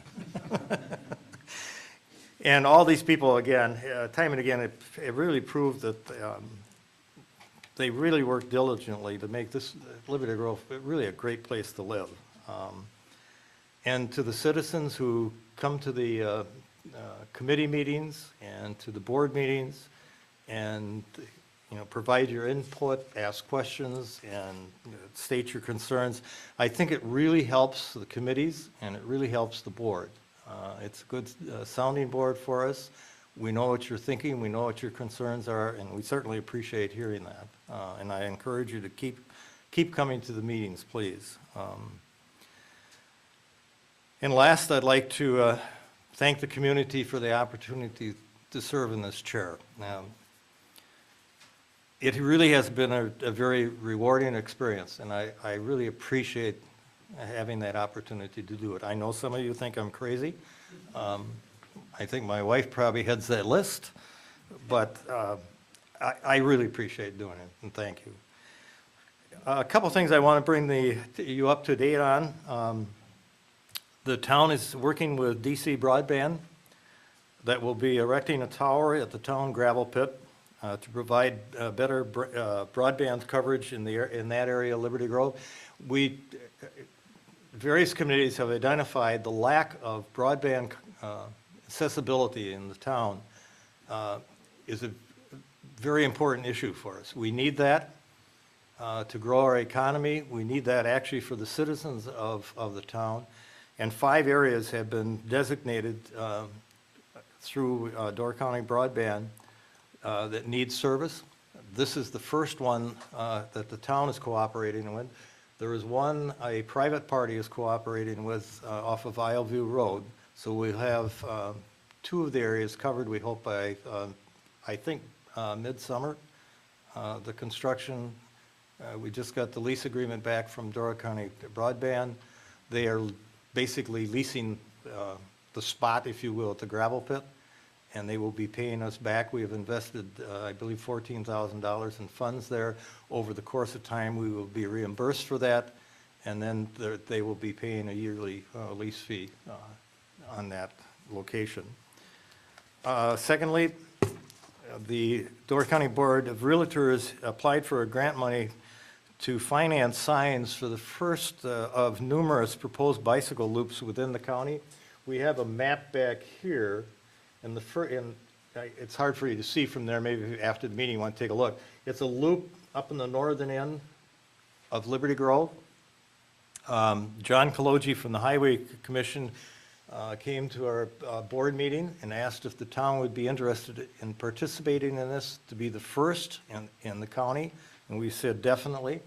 And I want to thank the Door County Highway Commissioner for thinking of us, and to the Door County Board of Realtors for getting the grant money for the signs that will mark this particular route. There are additional routes planned throughout Liberty Grove as well as the rest of the county, but this is step one. So, and the back of there you can see three computers. The Technology Committee has those there. They have access to broadband. They are free of charge to any member of the community that'd like to come in and use them during the hours that the office is open. This is another attempt, obviously, to provide the community with a service that is lacking in many areas, and we hope that they will generate a lot of usage. The Neptune Dive Club is still raising funds. They propose to develop a staircase at the Portismort Town Park to access Des Door waters. They have a fundraising campaign on, and if you'd like to contribute, I'm sure they would be more than willing to take some money as well. The board has gone on record in support of a proposed Grand Traverse Islands National Lakeshore Park. A link to that, Janet will have up on our website. John Bacon from Egg Harbor has initiated this effort to turn the Grand Traverse chain of islands into a national park. It's quite an undertaking, and he has just put up a petition on the internet, and I would encourage everybody to take a look at that. And if you feel inclined to please sign that petition. And then we had a group of private citizens who, in an effort to promote the Heritage Roads programs through painting, poems, and photos, they've concluded their work, and some of the work is over near the door over there where Pat is. Gary Farber is in the process of researching, I believe have 14 now heritage roads within the town, and Gary is in the process of researching the historical significance of those roads. And we hope to be able to, promote those roads as an attraction within our town. And I want to thank those artists and poem writers and so forth for their effort on that. A couple of us had a meeting with representatives from NWTC, and it was a very productive meeting. And NWTC realizes that there's been a real problem within Liberty Grove itself and Northern Door County of providing classes and of providing services. And they have promised to work with us to better improve that, and we're looking forward to that. They have what they refer to as a cow. I think it's a computer on wheels, and they are more than willing to come up and install it here and have people access online programs through the technical college. So we're going to continue a push for them to keep increasing the activity up here. I know a lot of people are frustrated because you sign up for classes and there aren't enough people, and then they don't hold them. Plus the fact you have to travel, to Sturgeon Bay on a minimum to get these classes. So we're hoping that the door now is open a little bit to a better cooperation between the town and the NWTC.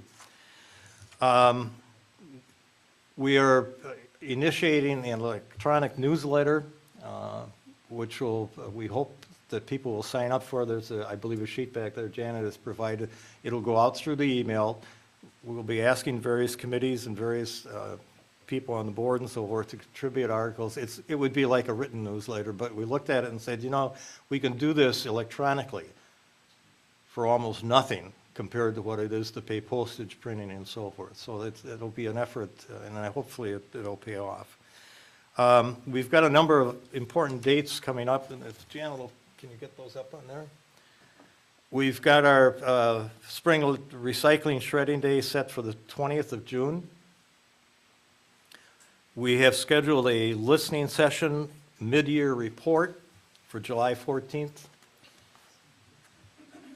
And the board and finance committee will be here to listen to town residents' input on that at that point in time. We will also be providing a mid-year report on, where we are budgeting and so forth.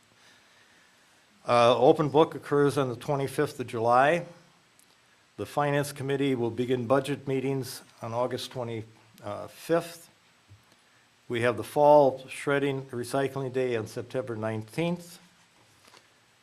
We have another finance committee meeting on the 15th of September, We are planning to hold informational meetings on September 22nd at 1 and 7 p.m.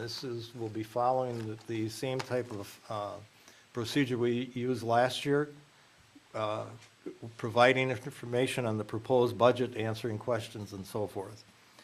We are going to move our budget hearing to the 13th of October.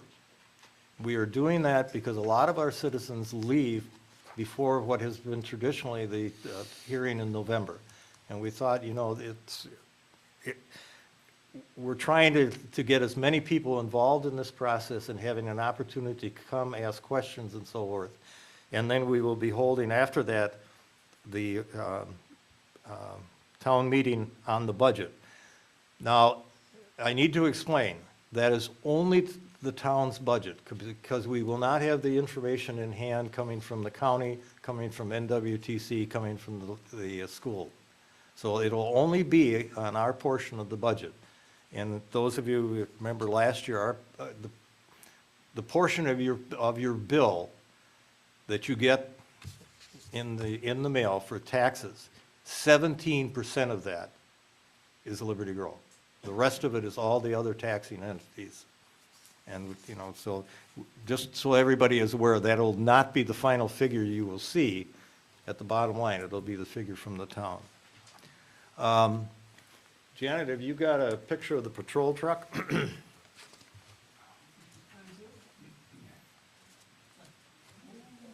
It's in production. You want to make a comment on it? Bud went down to view it, investigate it. He couldn't drive it. They wouldn't let him drive it. I didn't ask him. Oh, okay. Yeah, the truck is in from Mac. It was gone over at Transquip in Green Bay and now taken over to Monroe for the plow, wing, and the box. And it will be done, I believe, the end of May, maybe into June. So then it'll go back for a final inspection down there, and then they'll bring it up here.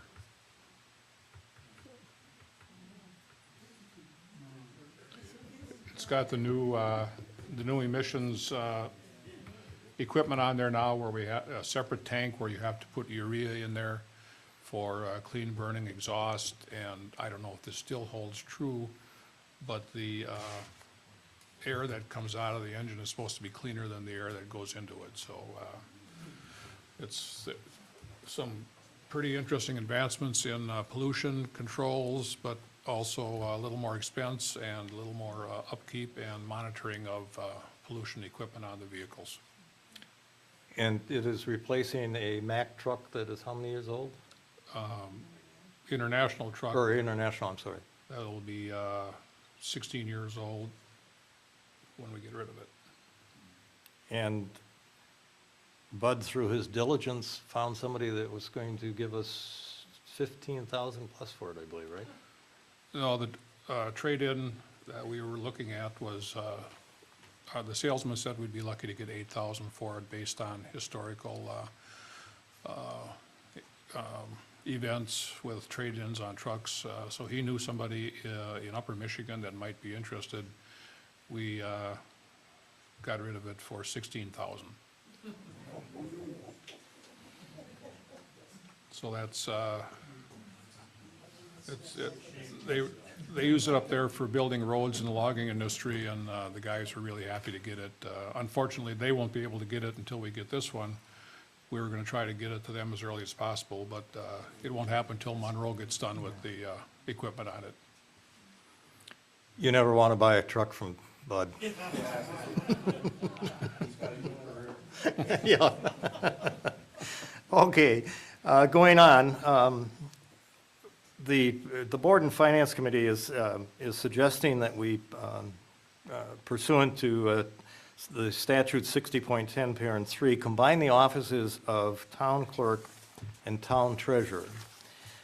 This is coming out of a proposal last year in the budget, which was approved for this year, of hiring a office, or hiring a clerk.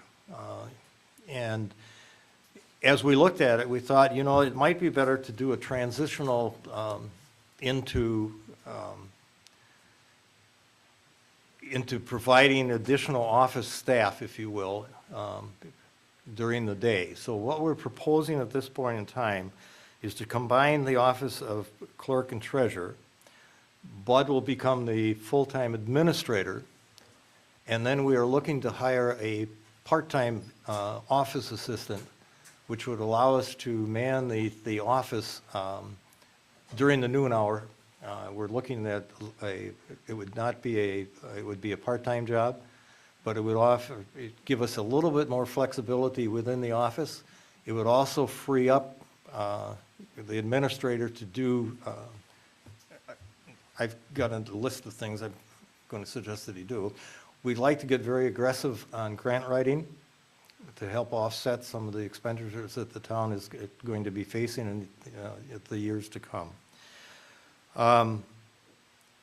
And one thing that this will require, and I think it's a positive thing, one thing it does require by statute is that the town undergo a full audit every year.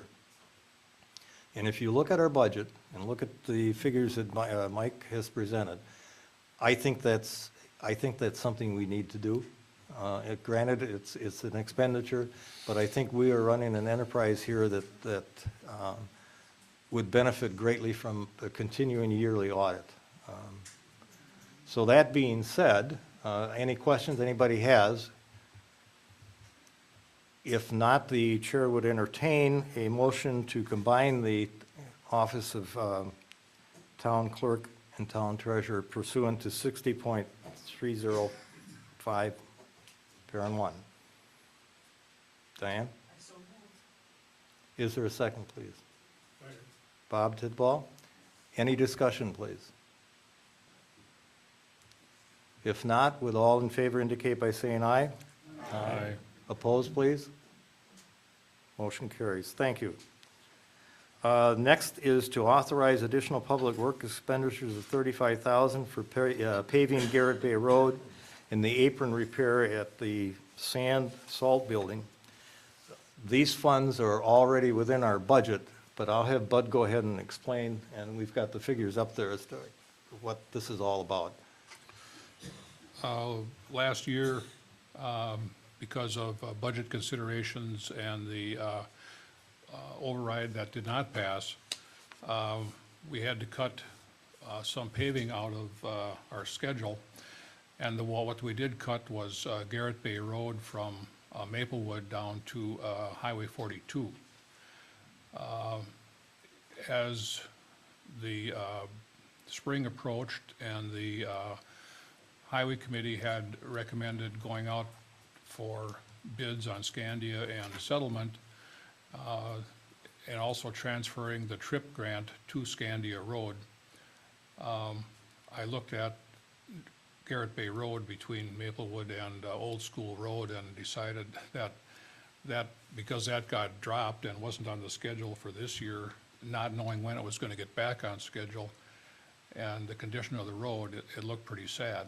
So I came back to the committee and the board and recommended that we should maybe add Garrett Bay, that 1 mile of Garrett Bay Road, because oil prices were falling for one, which is a major component of pricing, and took a chance that maybe we would be able to do Garrett Bay also.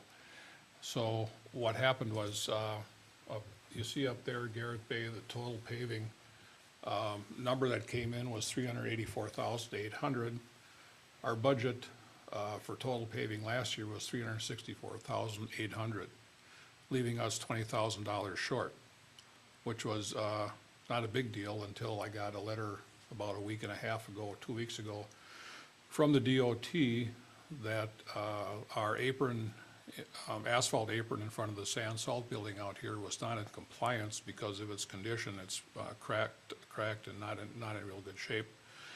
So we got a quick estimate on that, and that's gonna be somewhere between 10 and 15,000 to repair that piece of work in front of the sand salt building. So the total extra dollars we need are $35,000, and that needs to be added to our public works expenditures. There was an amount allowed last year at the budget hearing and the town meeting to exceed the $5,000 per mile statutory limitation. But those dollars are all earmarked and needed elsewhere. So in order to do what we really need to do on Garrett Bay Road, Settlement Road and Scandia Road, which Scandia is being, the TRIP grant money is being applied to Scandia Road. We would need to authorize an extra $35,000 for public works expenditures. And that money is in the budget, essentially. We have the TRIP grant coming once we get the paving done. The truck sale, as I mentioned earlier, of $16,000 gives us $35,406 of money to work with within the budget. No loans or no extra tax money has to be spent on this. So it's a good opportunity to take care of this. Scandia Road needs the paving. Settlement is bad because we have the ruts grooved in the road. It's hard to get the snow off in the wintertime. And if anybody's driven Garrett Bay Road at all, you know that one definitely needs a lot of work. So that's our reasons for doing those three and the scenario by which we can get it done this year. Yes, Lou. Any relationship between not doing Cedar Shore Road and adding Garrett Bay? Yes, we had $46,500 in the budget for paving Cedar Shore Road. The board can hopefully transfer that money over to Garrett Bay Road. That money for Cedar Shore Road was for the whole road going around there from 42 over to Garrett Bay. That'll have to be looked at to see, that'll be combined with the harbor repairs and the storm pipe fixes there. Possibly next year if everything falls into place. Just so everybody's aware, there's a storm sewer that goes down Cedar Shore Road from Highway 42. It has failed, basically. It's pretty much blocked. It does exit into the harbor, and one of the problems we're noticing at the harbor is that because the water is seeping out behind the steel sheeting, we have the steel sheeting rusting out. And I believe, Gary, there's some spots you can basically put your finger through. So we are taking a long look at the harbor in Ellison Bay as to what, is in store for us in the upcoming years. That's just to alert everybody that there's a problem there. We have talked with Bodwin Engineering, and they are putting together some plans and so forth that we hopefully can submit for grant money. We're looking at possibly doing a retention pond at the end of the storm sewer, so that we basically are going to filter out as much as we can before it gets into the bay. And I think that kind of fits into our attempt here to be very ecologically prudent in how we do things in the town. So, any other questions anybody has? Yes, Carl? I'm a little bit confused about that $16,000 there, because you earlier mentioned that as getting $8,000, then it went to $16,000 that you sold to UP, but wasn't that to accrue to reduce the cost of the new truck that you bought? Are you double counting that amount or not? No, we didn't deduct that from any output earlier. No. This is just additional income that would go toward public works. Is it 8,000 or 16,000? Which, what do you mean? You got 16 for the truck, but I thought you budgeted. No, no, we didn't figure any of that into our budget because we didn't know if we'd get anything on a trade-in or anything. It was, he just told us that the maximum that we could get without any analysis of the truck could be $8,000. So we didn't make any deductions for any trade-in. Well, what did you spend for the new truck? The new truck, Yeah, it's about 129,000, so this money has nothing to do with that. correct. So why doesn't that reduce the budget here? What would reduce it?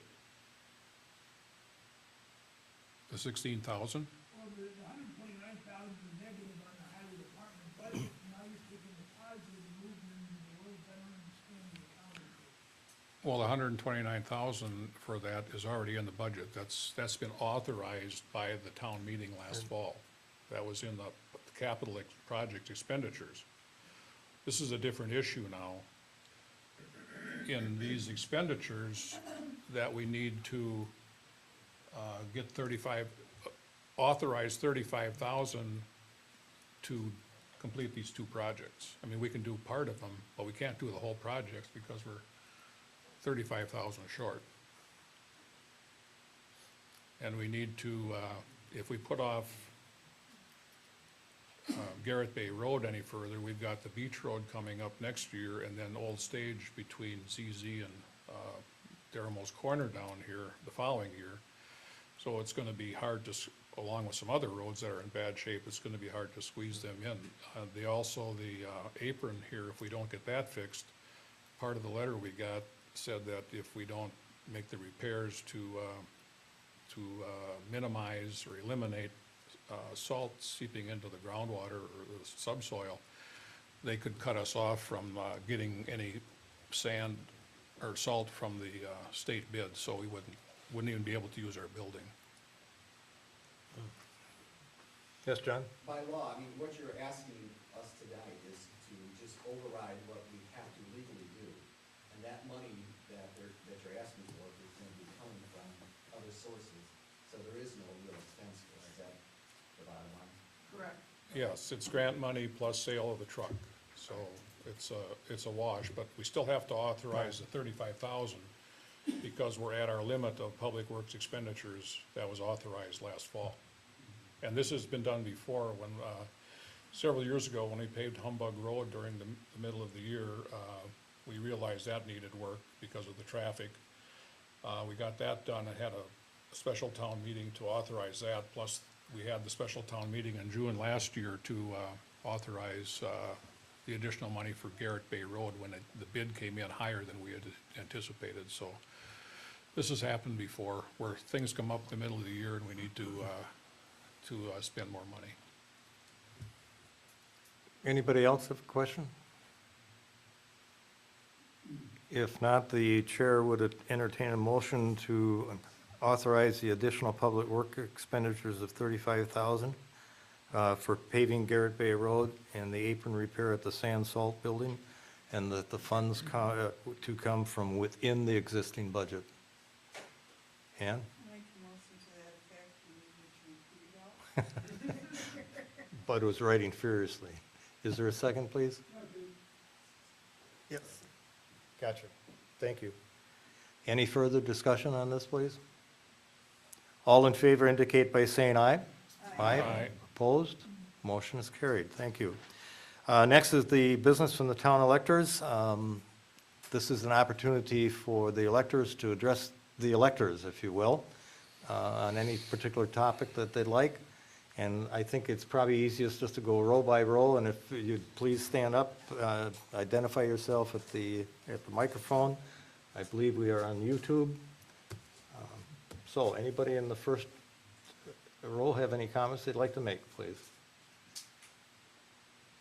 Second row? Yes. Larry?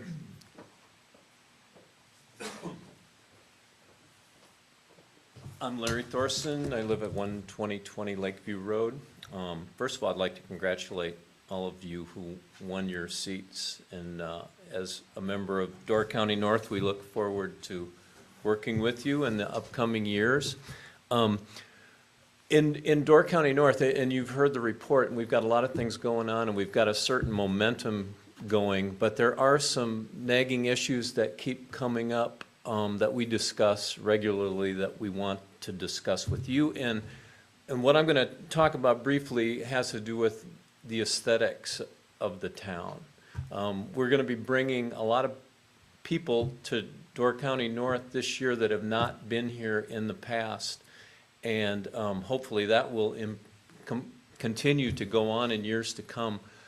But it seems that there are still some nagging things that sort of jump out at us, and we would like to at least have you address them. And one of them is, as you come down the hill into Ellison Bay, you catch a glimpse of the bay, and it's lovely. And then you come down the hill, and when you get down by the Women's Club, you catch another little glimpse of the bay, and then that's it. You go through all of Ellison Bay. That can be all that you get to see of Ellison Bay. And we were wondering if it would be possible to clear all that thicket out that grows between the tennis court and the road and that whole corner, so that when you come down the hill, you actually get to see sort of the crown jewel of Ellison Bay, which is the Women's Club Park and the bay itself. And then just the opposite side of the driveway into the Women's Club Park, that is just a mess in there. And that whole street, all the way up into the center of town, really looks rough when you look towards the bay. And I know a lot of that's private property, but can they be encouraged, can the owners be encouraged to clean that up? And one other quick thing, we would just like to revisit the issue of purchasing the Johnson property, and that's the heart of that little village, and it would be really nice if that were something we could take great pride in visually, instead of it being sort of something that is not really conducive to the look of the community. So anyway, that's all I wanted to say about it. Thank you. Okay, thank you. Anybody else, second row? Third row, please. Yes, Bob?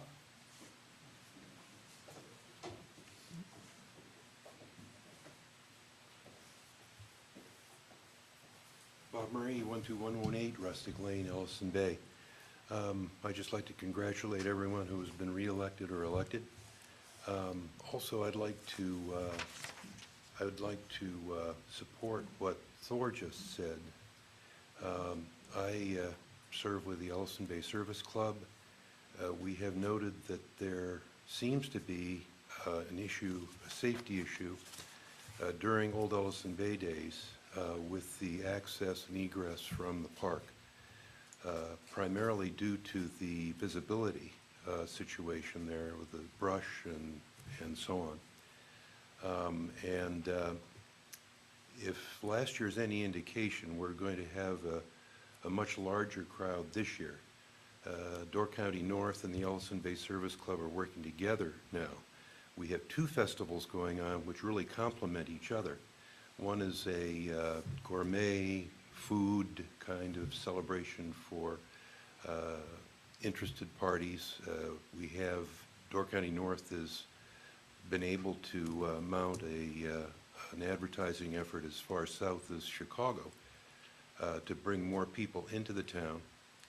And the Ellison Bay Service Club is very much in favor of that because it helps Old Ellison Bay days as well. But we would like to, if possible, kind of cooperate with the town. If we have a number of master gardeners that are members of the Ellison Bay Service Club, if it were possible to clear the brush and scrub trees that are currently blocking the visibility to the park, opening up a beautiful vista. If it were possible for the town to do that, we would be to basically clear and grade that. I know there may be state,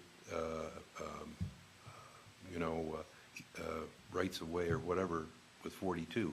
But if it were possible to do that, the Ellison Bay Service Club would landscape and seed that area so we could expand the park and make room for more functions and certainly greater visibility. We're offering to do that, and we would like very much to cooperate with DCN and the town to get that done, if at all possible. Thank you. Thank you. Bob?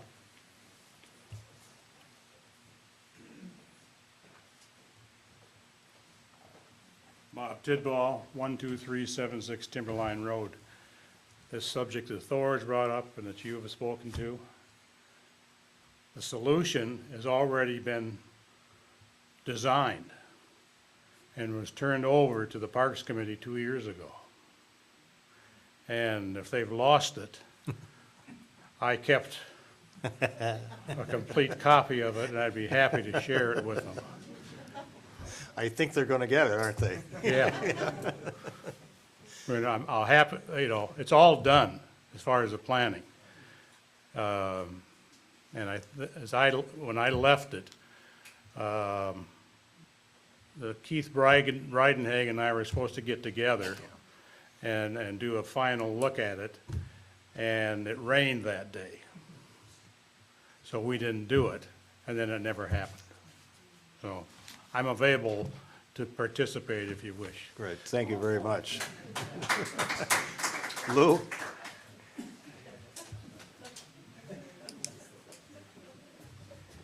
2 years ago, I was chair of the Parks and Property Committee, so I own up to that completely.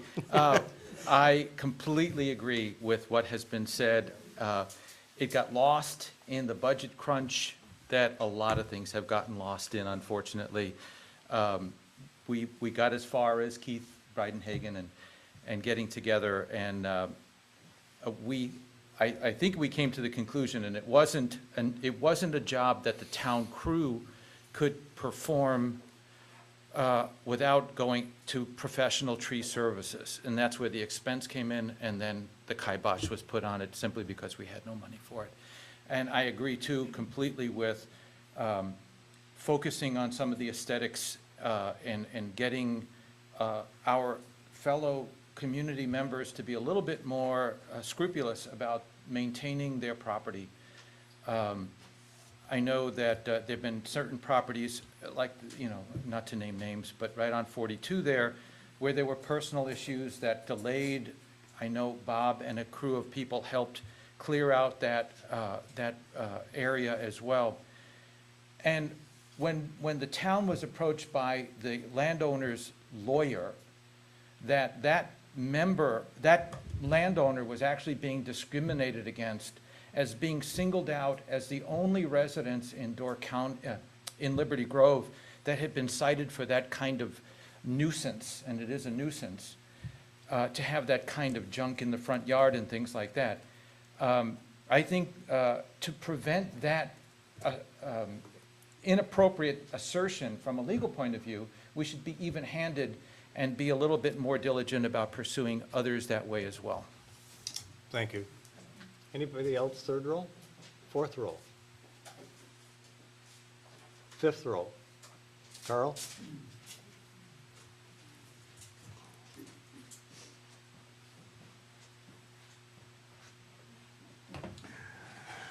Carl Zopfe, 630 State Highway 42 in Gills Rock.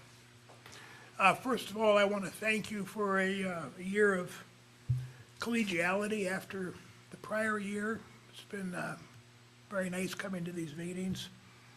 Secondly, I want to thank the town board for standing behind all us concerned citizens 100% on the emerald ash borer and the logging of Door Bluff Headlands Park. Thank you. There should have been more letters written to the editor here, but I'll thank you in public right now for myself. Finally, I have a question. On the Town of Liberty Grove request for bids for this highway construction here, it says, the Town of Liberty Grove reserves the right to accept or reject any or all bids it deems to be in the best interest of the town. doesn't that really put a kibosh on people submitting bids if you can reject it for any reason whatsoever? I'd like to know what the legal terminology of that statement is. Bud? Well, it gives the board the authority to, when they scrutinize the bids, to determine what is in the best interest of the town overall, in looking at dollars, material, and reliability of bidders. But if you put out bids and you ask for specs and all of the bids come back applying to those specs, aren't you under the legal obligation to accept the lowest bid? No, You're not, no, which I know we've done recently here, but right, no, you're not obligated to, there have to be, extenuating circumstances and reasons, do the but you're, bidders get to understand why their bid was rejected? Yes. You have to, yeah, okay. yeah. Okay, anybody else? Yes, Carol?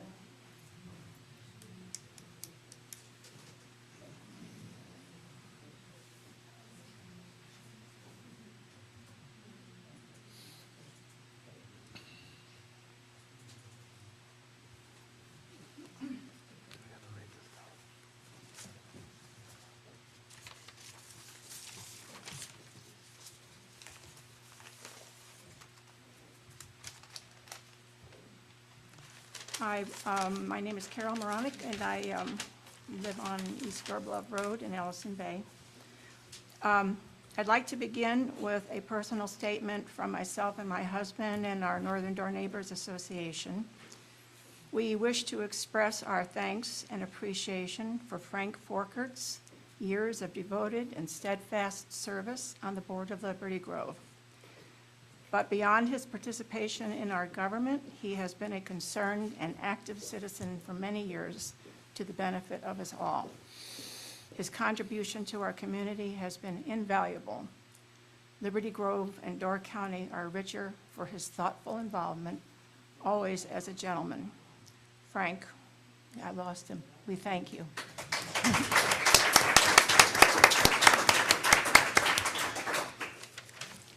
Secondly, I'd like to congratulate all of you of the new and old board on winning or retaining a seat on the Liberty Grove Town Board.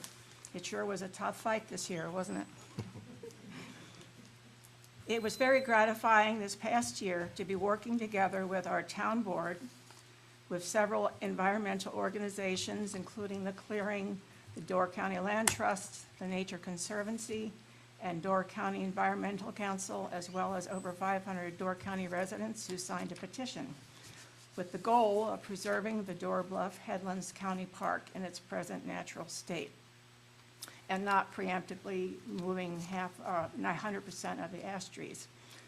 We were successful in convincing the County Parks Committee to reverse their original plan, and at least for the present time, and saving the sanctuary, which was developed by Jens Jensen and his colleagues in the 1940s. Sanctuary has been saved. Much of the credit is due to our town board, who unanimously voted to oppose the county's plan, several of whom, along with Bud Combs, attended County Parks Committee meetings in Sturgeon Bay, several of them, to persuasively speak in opposition to the tree removal while providing another practical alternative which they could accept. We were very proud of our board and appreciate their efforts. We hope that this achievement, which is a good example of resolving disagreement and solving a problem through civility and working together, can be the beginning of a new era of civil behavior among all of us. Approximately a year ago, following several civility programs and workshops here and throughout the county, the town board signed on to utilizing the 9 principles of civility. A poster listing those principles serves as a reminder to all who entered these hallowed halls. Actually, I had to steal it off the bulletin board for a little bit because I couldn't find mine before the meeting, but this is it. And on it, there are 9 basic principles of civil behavior. There was actually a workshop done right here in this room, which was wonderful last summer, which I hope they will do again, which was civility in government. And particularly, they addressed the concept of town government, and it was very, very, very useful. I would like to read just 3 or 4 of these to you and tell you why in just a moment. Be inclusive. Welcome all individuals and all groups of citizens working for the greater good of the community. 2, listen. Focus on others in order to better understand their point of view. 3, show respect. Honor other people and their opinions, especially in the midst of a disagreement. 4, be agreeable. Look for opportunities to agree. I'm going to explain why I chose those 4 right now, and then I have one more which I hope to tell you at the very end. A year ago, at the April 2004 election, Hugh Mulligan won a contested position as a supervisor on the town board. He was not appointed, nor did he run unopposed. The majority of the electors in Liberty Grove elected him to represent them on the town board. However, for the past year, he has not been treated equally as a town board member. He has not been treated fairly as an equal on the board by the chairman and by some other board members. Although he is, due to many years, 18 years as an elected town and county official, an experienced, respected, knowledgeable addition to our board, he has not been treated with respect. His ideas, which are often based on conservative spending, have not been recognized as even being worthy of discussion. His passionate requests to serve on significant committees have been turned down publicly with a resounding no. Having observed this at many meetings personally, and again just last evening on the YouTube, which recorded last week's board meeting, board meeting, I am shocked by the uncivil behavior which borders on bullying. I am aware that there are personally some bad feelings from the past among some board members and Hugh. However, I believe that elected officials have no business allowing their personal baggage to interfere with running the town fairly or utilizing the talents of all the board members equally. I close with a strong plea for strengthened civility in the board relationships with residents and fellow board members. Number 6 is apologize, be sincere, and repair damaged relationships. Thank you. Thank you. Anybody else? I lost count of the rows. All right, if not, we need to set the 2016 annual meeting for 7 p.m. on April 19th, 2016. Is there, who is that? Carl, okay. Is there a second? Ann? All in favor indicate by saying aye. Aye. Opposed? All right. All in favor? Aye. Good. Wait. Second on that? You? We have some treats over there. Please help yourself, and thank you very much for your attendance.